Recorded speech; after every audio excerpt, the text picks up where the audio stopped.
अस्सलाम वालेकुम नाज़रीन, आप यूट्यूब चैनल देख रहे हैं। मैं इमरान खान हूँ। यूरोपीय यूनियन का एक ख़ुसूसी नुमाइंदा पाकिस्तान में मौजूद है। इसका नाम है ओलोफ स्कूग।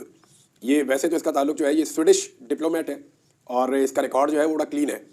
ये आदमी पाकिस्तान में आया और ये एक वफद की सरबराही कर रहा है। यूरोपीय यूनियन का नुमाइंदा ख़ुसूसी बराए इंसानी हकूक़ के तौर पर ये वफद यहाँ पर मौजूद है और ये उसकी सरबराही कर रहा है। इस बंदे ने मुलाकात की आर्मी चीफ से, चीफ जस्टिस से, मुख्तलिफ वज़रा से, हुकूमत के आम तरीन ओहदेदारान से, गवर्नमेंट से, सूबाई हुकूमतों से, हर जगह पे ये बंदा मुलाकातें कर रहा है। और एक्चुअली ये लोग पाकिस्तान में एक मिशन पर है। ये वो सारी इन्फॉर्मेशन वेरीफाई कर रहे हैं जो कुछ पाकिस्तान में गुज़िश्ता 2-2.5 साल से रिपोर्ट हो रहा है। इनकी जो सबसे बड़ी तवज्जो है वो इस बात पे है कि सिविलियंस का फ़ौजी अदालतों में ट्रायल क्यों हुआ, क्योंकि पाकिस्तान ने बहुत सारे आलमी मुआहदों पर दस्तखत किए हुए हैं। पाकिस्तान दुनिया से जब फ़ायदे उठाता है, दुनिया से पैसे लेता है, इमदाद लेता है, तो फिर कुछ ऐसी ट्रीटीज़ हैं जिनको साइन करना पड़ता है। दुनिया भर के ममालिक ने उन्हें साइन किया है, पाकिस्तान भी उनमें से एक है। और पाकिस्तान तो इमदाद देने वाले नहीं, इमदाद लेने वाले ममालिक में से है। हालांकि हमारा मौसम भी अच्छा है, हमारे पास वसाइल भी बहुत हैं, हमारे पास मादनियात भी बहुत हैं, हमारे पास अफरादी कुव्वत भी बहुत है, लेकिन पाकिस्तान की एस्टेब्लिशमेंट की नाकारा पॉलिसियों की वजह से पाकिस्तान दुनिया को पैसे देता नहीं, बल्कि दुनिया से पैसे मांगता है। कभी स्टेबिलिटी इस मुल्क में आने ही नहीं दी गई।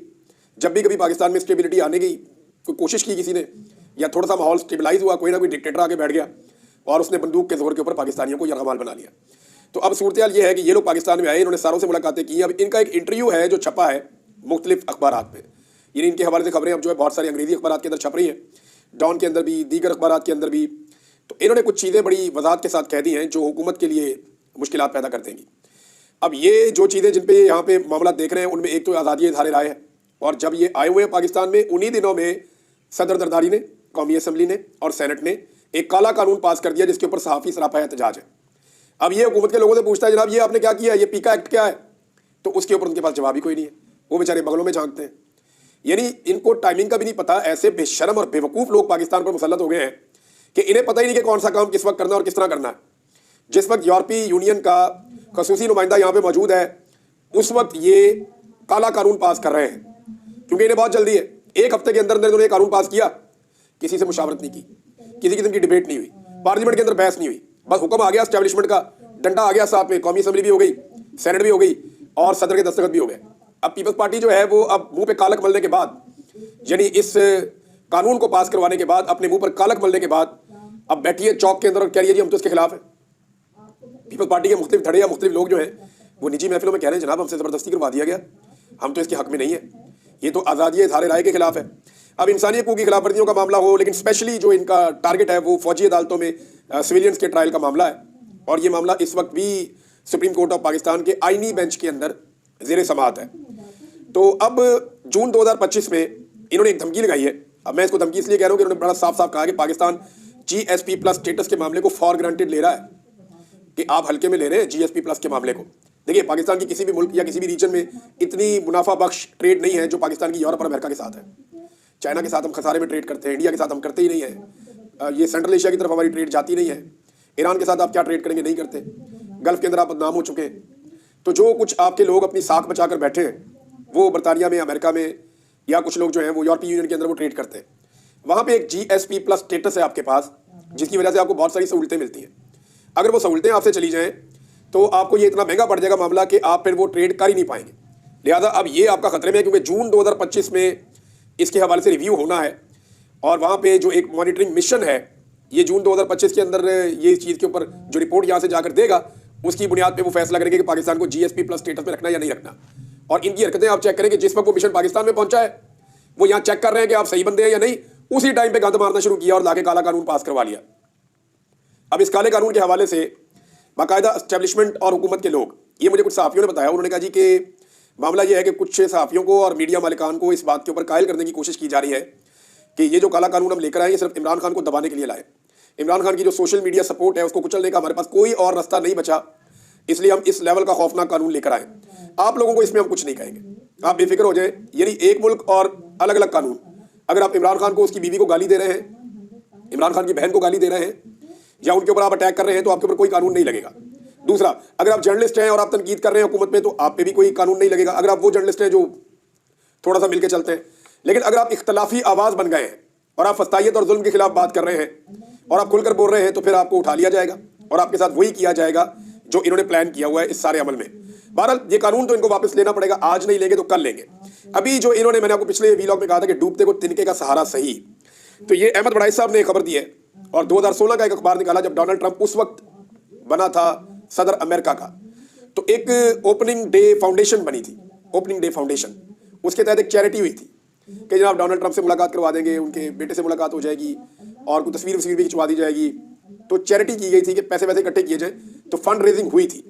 तो ये जो ओपनिंग डे फाउंडेशन थी, इसने जो फंड रेजिंग की थी, इसमें 4 बंदों के नाम आए थे, उनमें जो मेन आदमी था वो जेंट्री बीच था, यही बंदा। 2016 में इसने अमेरिका में ये काम किया और फंड रेजिंग की, पैसा वैसा इकट्ठा किया। और उन दिनों अखबारात के अंदर जो खबरें छपी, ये और भी बहुत सारे अखबारात आ गए मेरे पास, उसमें ट्रंप के दफ्तर के जो स्पोक्स पर्सन है उन्होंने कहा था कि ट्रंप के बेटे या फैमिली का इस फंड रेजिंग से कोई ताल्लुक नहीं है। यानी इनको उस दौर में, इनकी फंड रेजिंग को उस दौर में डोनाल्ड ट्रंप और उनकी फैमिली ने डिसओन कर दिया था। अब ये जो फंड रेजिंग है, इससे खुद को उन्होंने उस वक्त अलग कर लिया था। बाद में मालूम हुआ कि उन्होंने डोनाल्ड ट्रंप जूनियर को भी ओपनिंग डे फाउंडेशन के पेपर में जाहिर किया था, लेकिन बहरहाल बाद में उन्होंने कहा डोनाल्ड ट्रंप के तर्जुमान ने कि जी हमारा कोई ताल्लुक नहीं है इस फंड रेजिंग के साथ, और बाद में जिन लोगों से जो वादा हुआ था वो भी पूरे नहीं हो सके। तो पिछली मरतबा जब डोनाल्ड ट्रंप सदर बना तो ये साहब ने अमेरिका के अंदर जरा अपने आप को हाईलाइट किया और चीज़ें हुई वहाँ पे। इस दफ़ा डोनाल्ड ट्रंप सदर बना तो ये बंदा पाकिस्तान में और यहाँ पे काफ़ी हाईलाइट हुआ। ऐसा लगता है कि हुकूमत को भी इसकी रियलिटी का पता चल गया है। यानी पहले तो अमेरिकन जो एम्बेसी है उसकी तरफ से बाकायदा हकीकत खुल गई, उन्होंने कहा जी हमारा तो इससे कोई ताल्लुक नहीं है। लेकिन हुकूमत जो बेवकूफ़ बन रही थी और आवाम को भी बेवकूफ़ बनाने की कोशिश कर रही थी कि चिट्टी चमड़ी वाला बंदा है, ये बहुत सारे पैसे लेकर आ रहा है, अरबों रुपये पाकिस्तान के अंदर आ रहे हैं, तो इनकी क्या कारोबारी हैसियत है अमेरिका में, उसके बारे में रिपोर्टें आना शुरू हो गई हैं। तो जो ये दावे किए जा रहे हैं कि अरबों डॉलर्स पाकिस्तान में आ जाएंगे, उन डॉलर्स में बज़ाहिर कोई सदाकत नज़र नहीं आती। और दूसरी बात ये है कि ये जो MOU साइन होते हैं, ये होते क्या हैं? यानी हम छोटे से होते थे तब से लेकर अब तक मफाहमती याददाश्त पर दस्तखत, यानी मैं जाके किसी के साथ 20 अरब डॉलर का मुआहदा करके आ जाऊँ तो मफाहमती याददाश्त पे दस्तखत है ना, मैंने कौन से जेब से पैसे देने कि जी मैं आपके साथ मुस्तकबिल में 10 अरब डॉलर का कारोबार करूँगा, मुस्तकबिल जो आएगा तो देखी जाएगी। ये मफाहमती याददाश्तों पे दस्तखत, एक हुकूमत अगर 1000 याददाश्तों पे दस्तखत करती है तो एक आधा कोई मामला पूरा होता है या उसके अंदर से इन्वेस्टमेंट आती है। हम तो यही होता हुआ देख रहे हैं। बहरहाल ये MOU साइन कर रहे हैं जिसकी कोई कानूनी हैसियत नहीं है। अब पाकिस्तान के दफ्तर खारजा भी मुकर गया है, दफ्तर खारजा ने भी कहा जी कि हमने नहीं इनको बुलाया, या हमारा इनके साथ कोई डायरेक्टली लिंक नहीं है, ये प्राइवेट बिजनेसमैन है, लेकिन प्राइवेट बिजनेसमैन को जितना सर पे इन्होंने उठाया, उनकी प्रेस कॉन्फ्रेंसें करवा, उनको सियासी टॉक शोज में भेज, उन्हें प्रोटोकॉल दे। वैसे ये बंदा शिकार विकार का शौकीन है और कंजर्वेशन का शौकीन है बहुत ज़्यादा, तो इसका एरिया ऑफ इंटरेस्ट भी मैंने आपको बता दिया। और ये मैंने इसलिए बताया कि पाकिस्तान में जो शिकारी हैं वो चेक कर लेंगे इनको कहाँ पे क्या फैसिलिटेट किया जा रहा है या नहीं किया जा रहा है इस मरतबा। पर एक चीज़ और है, वो पाकिस्तान तहरीक इंसाफ ने एक फैसला और किया कि इंटरनेशनल राब्ता कमेटी एक बनाई थी, उसके अंदर चंद लोग शामिल थे। जुल्फी बुखारी का नाम आया था, शहबाज गिल का नाम आया था, आतिफ खान का नाम आया था। अब उसमें जो है वो एक तब्दीली की गई है और सजाद बरकी साहब भी थे। कासम सूरी साहब को भी इंटरनेशनल राब्ता कमेटी में शामिल किया गया। अच्छा फैसला है। कासम सूरी इमरान खान के उन वफादार लोगों में से है जिन्होंने उस वक्त वो खड़े हुए जब कोई भी खड़ा नहीं हो रहा था, यानी सारे डरे हुए थे, सब कंप्रोमाइज़ हो गए थे, लोग कह रहे थे कि क्या बनेगा क्या नहीं बनेगा। मैंने वज़ीर-ए-आज़म हाउस में वज़रा को बहुत परेशान देखा। चंद लोग थे जो उस वक्त भी इमरान खान के साथ डट कर खड़े थे, उनमें एक मुराद सईद था। उस दिन मैंने वहाँ पे शहबाज गिल को देखा। शहबाज गिल वो आखिरी आदमी था जो मुझे उस वज़ीर-ए-आज़म हाउस में मिला था और इमरान खान साहब उस वक्त चले गए थे। और मुराद सईद को मैंने देखा, उसके बारे में मैंने सुना भी, वो बहुत फिक्रमंद था इमरान खान के बारे में और इस सारे सिनेरियो के बारे में। कुछ मुद्रा जो है वो मुझे ऐसे मोड में नजर आते जैसे वो कह रहे हैं कि हम तो पहले ही कहते थे यही होना है इसका अंजाम, यानी वो पहले ही हारे हुए थे। तो उस दिन कासिम सूरी वो आदमी था जिसने जाकर कहा खान साहब मैं कहता हूँ, यानी ये कासिम सूरी वो आदमी था जिसने इमरान खान साहब के कहने के ऊपर पहले वो रूलिंग दे दी थी। तो कासिम सूरी को बना दिया, इमरान खान साहब के अच्छे साथियों में से है, तो इमरान खान साहब या उनकी पार्टी उम्मीद कर सकती है कि ये उनके लिए फ़ायदेमंद होगा। नाज़रीन, एक 9 मई के हवाले से भी मामला क्योंकि चल रहे हैं और स्पेशली जो फौजी अदालतों में मुकदमात हुए उस हवाले से, तो यहाँ पे एक स्टेटमेंट है मेरे पास जस्टिस हसन अजहर रिजवी साहब की, और ये बड़ी अहम है। वो ये कहते हैं कि GHQ के ऊपर हमला हुआ, कामरा बेस के ऊपर हमला हुआ, मेहरान बेस के ऊपर हमला हुआ, पाकिस्तान के अरबों रुपए मालियत के 2 कोरियन तैयारे तबाह हुए। क्या 9 मई का जुर्म इन दहशतगर्दी के वाक़यात से ज़्यादा संगीन है? बड़ा अहम उन्होंने सवाल उठाया। यानी आम सिविलियन को उठा के आप फौजी अदालतों में सजाएं दे रहे हैं। जब GHQ पे हमला हुआ, मुझे याद है वो हमला कैसे हुआ था। वो लोग ना फौज की यूनिफॉर्म पहन के आए थे और एक अजीब तरीके से वो अंदर GHQ में दाखिल हुए कि वो बैक फायर कर रहे थे। यानी उन्होंने ऐसा शो किया सिक्योरिटी को अंदर घुसने के लिए कि वो बाहर वाली सड़क की तरफ फायर कर रहे थे और बैक पीछे की तरफ आ रहे थे। तो सिक्योरिटी को लगा कि शायद ये हमारे कमांडोज हैं और बाहर से कोई हमला हुआ है जिनका ये जवाबी फायरिंग करते हुए पीछे की तरफ अंदर आ रहे हैं। तो इस तरह बैक अंदर जाते हुए उन्हें किसी ने रोका नहीं और वो अंदर की तरफ जाते गए और इस तरह उन्होंने जब उन्हें मौका मिला तो उन्होंने अटैक कर दिया GHQ के ऊपर। तो वो मामला तो नहीं चला। मिलिट्री कोर्ट के अंदर क्या ये उससे ज़्यादा संगीन है? कामरा बेस के ऊपर अटैक हुआ, मेहरान बेस के ऊपर अटैक हुआ। ये जो 2 पाकिस्तान के तैयारे तबाह हुए थे ना, ये सर्वेलेंस के लिए थे, और ये ऐसे तैयारे थे जो पूरे रीजन के ऊपर नज़र रख सकते थे। PBM टेक्नोलॉजी से लेस ज़बरदस्त किस्म के कोरियन तैयारे थे, ये दोनों तबाह हो गए थे।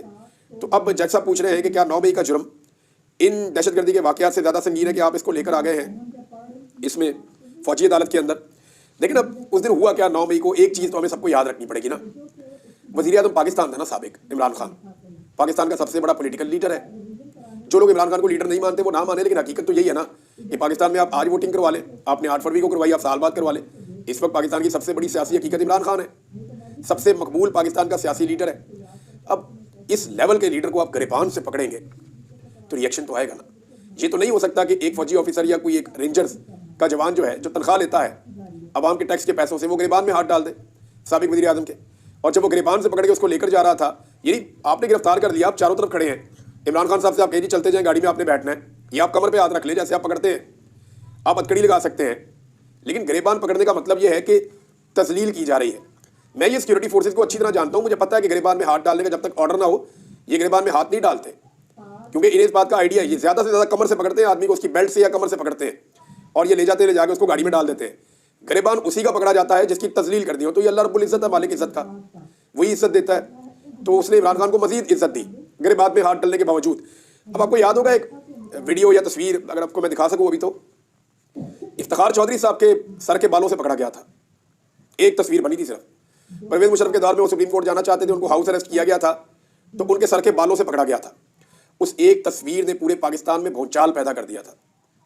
वकला की पूरी एक तहरीक जन्म ले चुकी थी, हर जगह पे यही एक तस्वीर नजर आती थी। और फिर हमने देखा कि परवेज़ मुशर्रफ साहब वकला की इस तहरीक के नतीजे में घुटनों पर आ गए थे, तो वो तो एक डिक्टेटर था।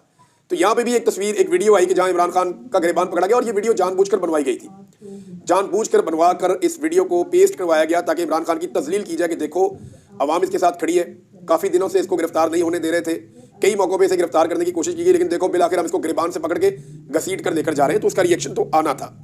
बदकिस्मती से जो रिएक्शन आया उसके बाद अब जो फौजी अदालतों वाला मामला है ये पाकिस्तानियों के गले पड़ा हुआ है। देखिए अगर पाबंदी लगेगी तो नुकसान तो पाकिस्तान का होगा, ना गिरबान से पकड़ने वालों का नुकसान होगा, ना फौजी अदालतों का शौक पूरा करने वालों को नुकसान होगा, ना पाकिस्तान की एस्टेब्लिशमेंट का, ना पाकिस्तान की हुकूमत का, किसी का नुकसान नहीं होगा। ये लोग तो जाके अपने जजीरों में चले जाएंगे, अपने अपने घरों में चले जाएंगे, अपनी अपनी प्रॉपर्टीज़ में चले जाएंगे, अपने अपने मुल्कों में चले जाएंगे। लेकिन मामला यह है कि नुकसान तो एक आम पाकिस्तानी का होगा, उस ताजिर का होगा जो बेचारा काम कर रहा है, उस मजदूर का होगा जो बेचारा दिन रात मेहनत कर रहा है और पाकिस्तान के अंदर इन बुरे हालात के अंदर भी काम करने की कोशिश कर रहा है। तो होश के नाखून लेने चाहिए, बदला उतना ही अच्छा लगता है जितना को मुनासिब हो, एक लेवल से आगे नहीं जाना चाहिए, और पाकिस्तान में तो तमाम लेवल क्रॉस कर दिए गए हैं। नाज़रीन एक और खबर है मेरे पास मुज़ाकराती कमेटी के हवाले से, लेकिन पहले मैं आपको जस्टिस मोहसिन अख्तर कियानी साहब का स्टेटमेंट पढ़ के सुनाना चाहता हूँ। जज साहब कह रहे हैं जी कि लापता अफराद के केसेस में तमाम पेशरफ्त को उन्होंने यूजलेस करार दे दिया। मेरी अदालत में जितनी फैमिलीज बैठी हैं मैंने इनको जवाब देना है। रियासत लोगों को बाजियाब करवाने में नाकाम रही है, हम जहाँ से शुरू हुए थे वहीं पर खड़े हैं। ये केस तब ख़त्म होगा जब तमाम बंदे बाजियाब हो जाएंगे। ये इंसानी हकूक़ की खिलाफ वर्जियों का केस है, ये मुल्क के लिए बदनामी का बाइस बनते हैं। यानी अब कौन से दौर में हम जी रहे हैं? बंदा उठाया लापता कर दिया, ये कौन सा दौर है? कौन सी सदी चल रही है? दुनिया कहाँ से कहाँ निकल गई है? इंसानी हकूक़ के ऊपर लोग जो है वो आवाज़ें उठा रहे हैं पूरी दुनिया में, दुनिया को हकूक़ मिल रहे हैं, लोग आज़ाद कर रहे हैं अपने आप को। इंफॉर्मेशन टेक्नोलॉजी कहाँ पे चली गई है? आर्टिफिशियल इंटेलिजेंस, एक से एक लोग नई से नई मिसालें कायम कर रहे हैं। मुल्कों के बीच में जदीद बनने का, आगे बढ़ने का एक कंपटीशन चल रहा है, और हम क्या कर रहे हैं? इसको उठाओ गायब कर दो, ये दुनिया में है ही नहीं। आप अंदाज़ा करें कि एक बंदे को उठा के ऐसे गायब करते हैं जैसे वो दुनिया में है ही नहीं, ना उसके घर वालों को पता, ना रिश्तेदारों को पता, कोई उसको ढूंढता भी नहीं, पता ही नहीं चलता। और वो जो बंदा अंदर बंद किया होता है उसको भी नहीं पता होता कि बाहर दुनिया में क्या हो रहा है, वो भी कूपन देने में होता है। यानी इस जदीद दौर में 1000 साल, 100 साल पुरानी, 500 साल पुरानी सजाएं अब दी जा रही है पाकिस्तान में। हम किस दौर में जी रहे हैं? ये जुल्म लगातार किया जा रहा है। मोहसिन अख्तर कियानी साहब को इसलिए तो chief justice of Islamabad high court बनने से रोकना है, और रोकने का जो सबसे बेहतरीन तरीका ये इस्तेमाल कर रहे हैं, वो क्या कर रहे हैं? ये जनाब लाहौर से एक जज को लेकर जा रहे हैं कि हम दूसरी अदालत से जज को लाएंगे, उसको लाकर इस्लामाबाद हाई कोर्ट में बिठाएंगे, उसको बनाएंगे इस्लामाबाद हाई कोर्ट का चीफ जस्टिस, और जो इस्लामाबाद हाई कोर्ट का मौजूदा चीफ जस्टिस है उनको पहुंचाएंगे सुप्रीम कोर्ट ऑफ पाकिस्तान में। ये कार्रवाई प्लान की गई है अब तक। इसीलिए मोहसिन अख्तर कियानी साहब अच्छे नहीं लगते ना कि वो लापता अफराद की बात करते हैं, इसीलिए अच्छे नहीं लगते ना कि वो नाइंसाफियों के खिलाफ बोलते हैं, इसीलिए अच्छे नहीं लगते ना कि उनके ऑर्डर जो है वो इंसाफ और कानून के मुताबिक होते हैं। यानी जिस तरह सबका गला घोंटा हुआ है पाकिस्तान में, ऐसे ही अदलिया का गला घोंटने की भी पूरी तैयारी है। मारंग बलोच साहबा की मैंने स्टेटमेंट सुनी, इतना तकलीफ हुआ, यकीन करें दिल टूट जाता है इनकी बात सुनने के बाद। दिन रात ये लोग एहतजाज करते हैं, लेकिन इसके बावजूद इनके प्यारे इनको वापस नहीं किए जाते। बलूचिस्तान के अंदर जो नौजवान हैं वो पाकिस्तान के साथ कैसे जुड़ेंगे? और जो नौजवान पॉलिटिक्स करना चाहते हैं, सियासी मैदान में आना चाहते हैं, किसी को कासम सूरी बना देते हैं, किसी को जो है सालार काकड़ बना देते हैं। अब सालार काकड़ के ऊपर मजीद मुकदमे डाल दिए, वो एक से निकलता है दूसरा, दूसरे से निकलता है तीसरा, तीसरे से निकलता है चौथा, इकट्ठे 4-4 मुकदमे डाल देते हैं, सिर्फ इसलिए कि ये नौजवान बलूचिस्तान में जमहूरियत की बात करता है, आज़ादी की बात करता है। ये वो मुल्क से आज़ादी नहीं मांग रहा, ये जमहूरी आज़ादी मांग रहा है। ये किसी ऐसी तहरीक का हिस्सा नहीं है जो खुदा न खास्ता हथियार उठा के पाकिस्तान के खिलाफ है। जब आप नौजवानों को उनकी जमहूरी सोच को कुचलते हैं, उनके साथ जुल्म और बर्बरियत करते हैं, तो फिर वो तबकात उस तरफ चले जाते हैं कि वो हथियार उठा लेते हैं। रियासत लोगों के रास्ते बंद ना करें। जब आप किसी को दीवार के साथ लगाएंगे तो वो वापस मुड़कर आपको जवाब देगा। ये बात रियासत को याद रखनी चाहिए। और कई बलोच नौजवानों के साथ जेलों के अंदर लगातार जुल्म हो रहा है। आदम सवाती साहब के साथ क्या हुआ, उनकी हालत देखें आप। मैंने वो वीडियो देखी, मुझे बड़ी तकलीफ हुई कि 70+ शख्स है, उसके साथ क्या सलूक कर रही है रियासत। बेचारों की मैंने सुना था माइनर एक सर्जरी है, वो भी उनकी वहाँ जेल के अंदर हुई है, और अब जाके इतने महीनों के बाद उनकी बेल हुई है। और पता नहीं अभी वो छूटते नहीं, क्योंकि मेरे पास अभी तक कोई इतला नहीं है। जो इतला आएगी नेक्स्ट व्लॉग में शेयर कर लेंगे। आखिरी चीज़ ये है कि इमरान खान साहब के हुक्म पर पाकिस्तान तहरीक इंसाफ ने बिलाखिर अपनी मुज़ाकराती कमेटी को मुकम्मल तौर पर तहरील कर दिया।